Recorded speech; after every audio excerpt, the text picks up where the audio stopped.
네, 1,000만 명이 넘는 구독자를 보유하고 있는 인기 유튜버 찌양이 전 남자친구로부터 받은 피해 사실을 고백했습니다. 한편 불법 촬영한 혐의를 받는 황희존 선수가 법정에 서게 됐는데요. 이 밖에 사건, 사고 소식들 손정혜 변호사와 함께 다뤄보도록 하겠습니다. 변호사님, 안녕하십니까? 안녕하세요. 네. 자, 1,000만 먹방 유튜버죠. 찌양이 전 남자친구로부터 입었던 피해를 고백을 했습니다. 지속적인 폭행과 협박에 수십억 방송 정산금도 뜯겼다라고 털어놨는데 어떤 일이 있었던 겁니까? 네, 충격적인 피해를 당했다고 이제 타이지만 본인이 스스로 이제 대중들에게 설명하는 자리였는데요. 네. 결론적으로는 경제적인 착취, 성적 착취, 데이트 폭력, 상습적인 협박에 노출되어 있었고 강요된 일을 굉장히 오랫동안 해왔다라는 사실을 공개를 했는데요. 무려 4년간 전 남자친구로부터 폭력에 시달렸고 예. 경제적인 착취를 당했을 뿐만 아니라 헤어지자고 했을 때는 불법 동영상으로 협박을 해서 거부하기가 어려웠고 방송 자체도 본인이 돈을 벌어오라는 목적으로 시킨 일이다라는 것이고요. 그 과정에서 본인이 일하는 술집에서도 술을 따르거나 뭐 손님과 대화를 하라는 식으로 강요를 해서 그 일을 하게 됐고 그 수익마저 모두 빼앗겼다. 그리고 이렇게 방송을 통해서 많은 수익이 발생했을 텐데 그 돈 중에 40억 원은 정산도 못 받았고 회사를 차렸는데 수익 구조도 7대 3으로 굉장히 불공정한 계약을 체결할 수밖에 없었다는 내용을 설명을 했습니다. 예. 그동안에 이제 입었던 어떤 피해 증거 사진, 또 메시지, 녹취 등을 공개하면서 이 전 남자친구이자 전 소속사 대표를 상대로 형사 고소를 진행한 과정도 밝혔는데 이거 이제 결과는 어떻게 된 거죠?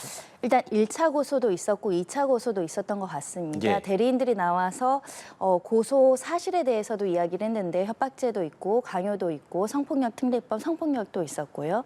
뭐 여러 가지 이제 범행이 있었는데 문제는 조사 과정에서 이제 피의자로 특정된 피고소인인 전 남자친구가 극단적인 선택을 해서 사망에 이르렀기 때문에 예.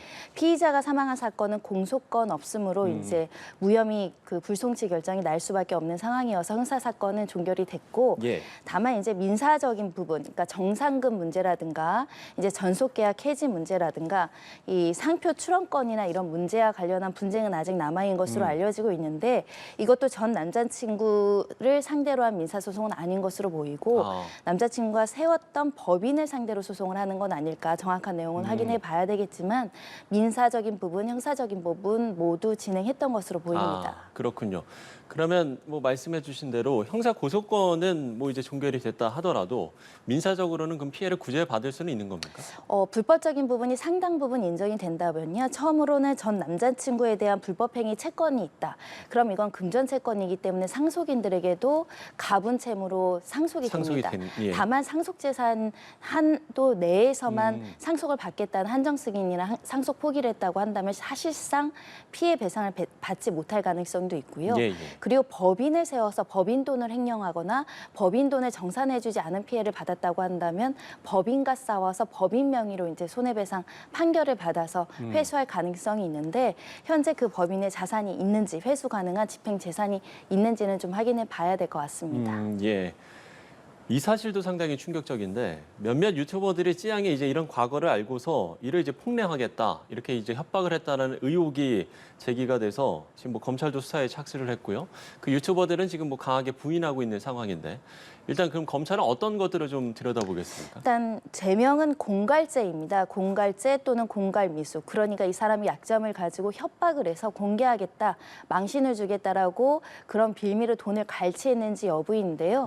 일부 이에 이제 뒷받침되는 녹취 내용들도 이제 일부 어떤 보도를 통해서 보도되고는 있는데 해당 유튜버들은 지금 부정한 돈 받지 않았다. 진실은 밝혀질 것이다. 오히려 우리가 더 많은 자료를 공개하겠다라고 지금 대응하고 있어서 진실은 조금 더 지켜봐야 되겠지만 지금 폭로된 이 내용을 기초로 하면 유튜버들 사이에서도 찌양과 또 다수의 유튜버들 사이 어떤 유대관계가 이런 게 있는 게 아니라 이 사람의 약점이 발견되니 범죄 피해자임에도 불구하고 오히려 범죄 피해자를 보호해주기는커녕 이 점을 빌미로 돈을 갈취하려고 시도했다는 거거든요. 굉장히 도덕적으로 문제될 뿐만 아니라 협박 수준에 이르렀다고 한다면 법적으로도 처벌받을 수 있습니다. 예. 이 논란이 나오자 그동안 이제 온라인의 부정적 이슈에 관한 영상을 제작해서 이익을 챙기는 사람들을 이제 사이버 레카라고 하는데 다시금 이 사이버 레카에 대한 논란이 좀 이어질 것 같아요. 그렇습니다. 언론이나 방송 같은 경우는 관련된 법과 제도와 규제에 의해서 감시를 받거나 예. 또 그거에 대한 제도적인 규율 장치가 있는데 문제는 1000만, 100만이라고 하더라도 언론 유사 기능이 있는 겁니다. 이 사람들이 어떤 걸 폭로했을 때 사회적으로 미치는 영향력이 굉장히 커지다 보니 그렇죠. 이 사람들이 뭐를 폭로했을 경우에 거의 한 사람의 인생과 명예를 거의 침해하거나 망가뜨릴 수도 있는 지혜에 서 있다는 거죠.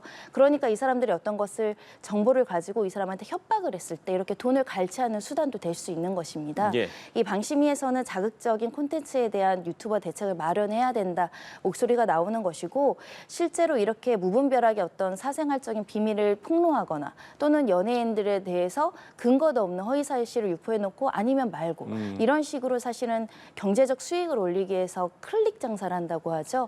이런 부분에 대해서는 실제로 별다른 장치가 없고 명예훼손으로 고소하더라도 처벌도 너무 미약하고 예. 손해배상도 너무나 미약하다 보니 계속적으로 이런 피해가 양산하는 건 아닐까. 그래서 이 사람들한테 잘못된 권력이 주어진 상황은 아닌가 그런 우려가 생깁니다. 예, 알겠습니다. 자, 다음 이슈 만나보죠. 이번에는 결국 법정에 서게 된 황의조 선수 이야기인데요. 불법 촬영한 혐의를 받는 황의조 선수가 앞서 촬영 사실은 인정을 했으면서도 몰래 촬영하진 않았다 이렇게 혐의를 부인하기도 했었습니다. 검찰이 불구속 상태로 재판에 넘겼는데 구체적인 범죄 혐의는 공개하지 않겠다라고 밝혔거든요. 네, 치열하게 허락받고 찍은 것이다. 아니다. 묵시적 동의이 있었냐? 아니냐? 난 거부했다. 지우라고 했다. 첨예하게 대립했는데 결국 검찰은 유죄 의견으로 이제 기소를 했다라는 부분입니다. 예. 다만 검찰에서 왜 어떤 내용으로 기소했는지를 알리게 되면 피해자의 구체적인 피해 사실이 특정이 돼서 피해자가 위축되거나 대중들에게 알리고 싶지 않은 부분들이 알려질 수 있는 2차 피해가 발생할 수 있기 때문에 구체적인 내용을 밝히지 않지만 예. 피해자 동의 없이 불법 촬영한 혐의로 기소하겠다라는 것이고요. 그럼에도 불구하고 황의조 씨가 조사받을 때나 지금도 이제 몰래 한 것은 아니다라는 입장을 고수하고 있기 때문에 또 법정에서 유무죄 다툼이 있을 것 같습니다. 예. 피해자의 신상 관련 정보를 공개해서 2차 가해 혐의로도 조사를 받아오지 않았습니까? 근데 검찰이 이 부분에 대해서는 혐의 없음으로 처분을 했거든요. 네, 성폭력 피해자에 대해선 법상 이름이라든가 신원이라든가 그 사람을 특정할 수 있는 직업이나 이런 것들을 공개해서는 안 되는 금지 조항이 있는데요. 예. 아마 검찰에서 좀 고민을 한 것 같습니다. 형식 문구상으로는 피해자의 직업을 공개했고 특히 공개되지 않아도 될 정보인데 무분별하게 공개했기 때문에 2차 가해의 성립 요소가 있고 피해자도 직접적으로 이 부분에 대해서 수사해달라고 주장한 상황인데 예. 일단 피해자 특정이 어려워서 이 발표 내용만으로는 어떠한 피해자가 어떤 그 사람인지를 알 수 없기 때문에 기소하지 않았고 불기소한다라는 입장인데요. 일단 검찰 입장에서도 피해자의 신원 정보가 많이 이제 유포되거나 그런 상황은 아니어서 그 부분을 이제 기소하지 않았지만 엄연히 그럼에도 불구하고 범죄로 처벌하지 않는다는 것뿐 2차 가해 정황은 분명히 있는 겁니다. 예. 그런가 하면 SNS 등의 영상을 유포한 혐의로 재판에 넘겨진 황의조 선수의 형수는 지금 1심과 2심에서 징역 3년을 선고받았는데 지금 상고한 상황인 거죠? 그렇습니다. 항소심까지 징역 3년이 선고가 됐고요. 아마 네. 대법원에서도 그대로 유지되지 않을까 싶은데 그만큼 재질이 중대하고 이 사건의 모든 시발점입니다. 본인이 다른 사람인 것처럼 이 동영상을 유포하거나 협박을 해서 금전적인 이득을 갈취하려고 했고 예. 특히 최초 진술도 부인하거나 허위로 진술을 해왔기 때문에 반성의 여지보다 조금 더 이렇게 강력하게 처벌해야 된다는 의지가 담겨 있다라고 보셔야 될 것 같고요. 황의조 형수에 대해서도 유죄 선고가 나오고 있고 특히 황의조 선수도 지금 기소 의견으로 송치되고 기소되는 상황이기 때문에 향후 재판 결과에 따라서는 이 선수 생활에 지대한 영향을 미칠 가능성이 있습니다. 예. 자, 다음은 친형 부부와 법적 다툼을 이어가고 있는 방송인 박수홍 씨에 대한 이야기를 나눠보도록 하죠. 박 씨가 이제 어제 항소심 재판에 직접 증인으로 출석을 하게 됐는데 직접 나서게 된 배경이 어떤 겁니까? 1심 재판 결과를 받아들이기 어렵다는 입장입니다. 굉장히 예. 원통하다라는 억울한 심정을 직접 밝히기 위해 항소심 재판부에 참석해서 본인의 주장과 입장을 진술을 한 것인데요. 예. 일단 1심에서는 48억 원 중에 20여억 원 빼돌렸습니다. 있었으나 개인 돈, 박수홍 개인 돈에 대해서는 무죄를 선고했습니다.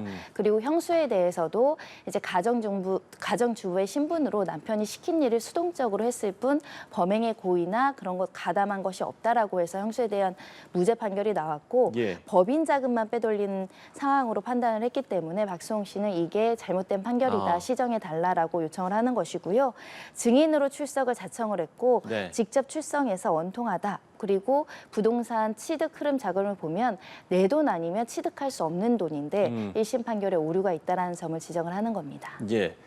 이렇게 법정에 출석을 해서 15년 동안 이제 가족의 자금 흐름을 관찰한 세무대리인의 그 보고서를 이제 제출하기도 하지 않았습니까? 이 부분은 재판에 영향을 주겠습니까? 일정 부분 항소심에서 다시 한번 1심의 판단에 오류가 없는 것인가, 개인 돈 횡령의 근거는 없는 것인가 살펴보고 또 피해자의 입장이기 때문에 피해자의 진술도 중요하게 판단을 할 요소가 있는 것인데요. 예, 예. 일단 1심에서 이 개인 돈과 관련해서는 우리 돈에 그 꼬리표가 있는 게 아니니까 통장에서 누군가 현금을 인출했다고 하더라도 그게 형이 임의로 쓴 건지 박수홍 씨가 쓴 건지 다른 사람이 쓴 건지 다른 목적으로 쓴 건지에 대한 증거가 부족했을 가능성이 있습니다. 이 점을 이제 박수홍 씨는 지적을 하면서 그 당시에 뭐 40억대 부동산을 취득하는데 또는 20억대의 부동산을 취득하는데 형수와 형 내가 가지고 있는 돈이 이거밖에 없었는데 내 돈을 착복하지 않았더라면 취득할 수 없는 돈의 흐름을 합리적으로 주장하는 것이고요. 다만 또 형사사건은 유죄의 증거를 합리적 의심 없이 입증하는 게 검사의 책임이죠. 예. 박수홍 개인 통장에서 빠져나간 돈이 박수홍을 위해서 쓰였는지 형만을 위해서 쓰였는지 허락 없이 썼는지 어떤 명목으로 썼는지 과거 일을 다 분석해내는 게 쉬운 일은 아닙니다. 예. 그런 점에 있어서 증거가 부족해서 무죄가 나왔을 가능성도 배제하기 어려운 것인데 박수홍 씨는 형제라서 신뢰할 수밖에 없었고 그런데 뚜껑을 열어보니 너무나 참혹했다. 이런 표현도 쓰고 있고요. 혈육이지만 어찌됐든 본인도 이 사건의 피해자인데 마녀 사냥을 당했고 엄벌을 원한다, 강력한 처벌을 원한다라는 취지로 의견을 진술했습니다. 알겠습니다. 자, 마지막 사건 만나보죠. 지난해 강남에서 40대 여성을 납치해 살해한 주범 이경우와 황대한에게 무기징역이 확정됐는데 먼저 이게 어떤 사건이었는지 다시 한번 좀 되짚어보죠.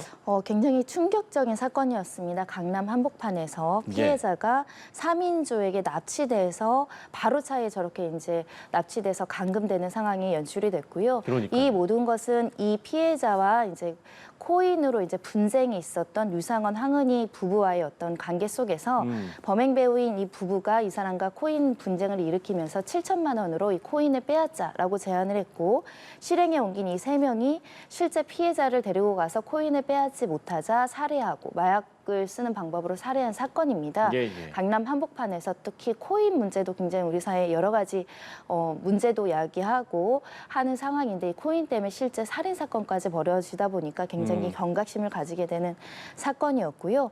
일단 범행 배우로 지목된 부부 같은 경우는 징역 8년, 6년이 선고됐습니다. 실제 살인했던 강도 살인죄는 무기징역형이 확정이 되는 것이고 유상원 황은희는 살인까지는 공부하지 않았고 강도, 그러니까 코인을 뺏자고 시켰는데 이제 살인이라는 결과가 있었던 거죠.